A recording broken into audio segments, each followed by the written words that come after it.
CNN senior international correspondent Matthew Chance aired a shocking video on Monday of a Russian armored convoy that had been annihilated during Vladimir Putin's invasion of Ukraine. Take a look at the CNN footage. What the Admiral's saying there, John, about the Soviet-era military equipment and how well it might perform, well, here you go. Right within the past few hours, there has been a ferocious battle here on the outskirts of Kyiv. And this is one of those Russian Soviet-era vehicles which is completely burned out. You can see this is a bridge, actually, is an access point to the northwest of Kyiv, the Ukrainian capital. And the Russian column that has come down here has been absolutely hammered.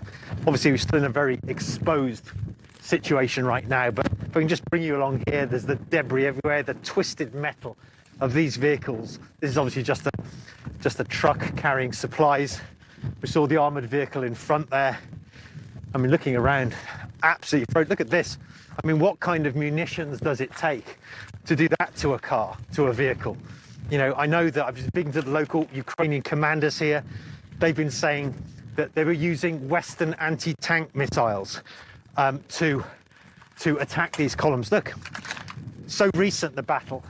This vehicle is still smoking. There's still smoke coming out the back of that. Ammunition boxes on the ground. There's unexploded grenades, you know, in various, like pineapple grenades everywhere. You know, a real scene of devastation along this bridge. I want to discuss the significance of what we're seeing here. Admiral Fogo is back with me. And again, it's not just in Kyiv. Matthew Chance is right here north of Kyiv, but we're getting reports from Kharkiv, Mykolaiv also, of these Ukrainian forces turning back these Russian columns. And we saw it with our own eyes. How are they doing it, Admiral? John, it's absolutely amazing. And it starts with leadership from the top. So I think President Zelensky has set an example for his troops that has increased morale to incredible levels.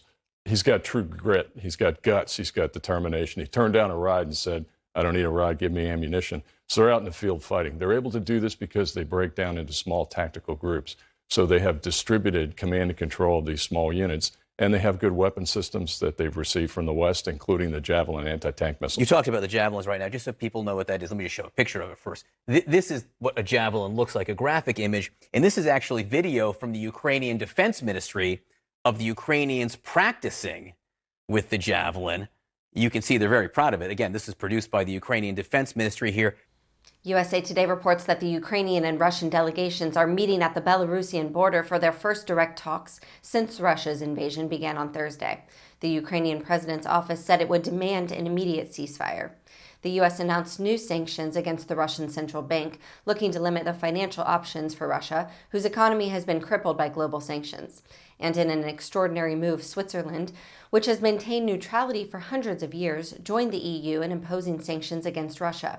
Putin put his nuclear forces on increased alert on Sunday in a major escalation of tensions with the West. On Monday, Russia noted personnel have been added to nuclear command posts. In Moscow, Russia's central bank sharply raised its key borrowing rate from 9.5% to 20% in a desperate attempt to shore up the plummeting ruble and prevent the run of banks amid crippling Western sanctions over the Russian war in Ukraine. The central bank also ordered a slew of measures to help the banks cope with the crisis by infusing more cash into the system and easing restrictions for banking operations. At the same time, it temporarily barred non-residents from selling the government obligations to help ease the pressure on ruble from panicking foreign investors eager to cash out. Thank you for watching. Please be sure to visit us at rawstory.com. And if you'd like to see more of the Raw Report, please like and subscribe and join others who like their news raw too.